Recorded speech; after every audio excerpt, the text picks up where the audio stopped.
How to reuse used wooden pallets.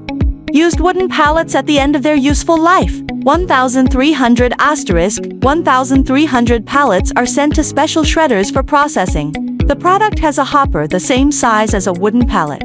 The product automatically enters the cutting chamber, being cut into pieces fine enough to pass through a special sieve.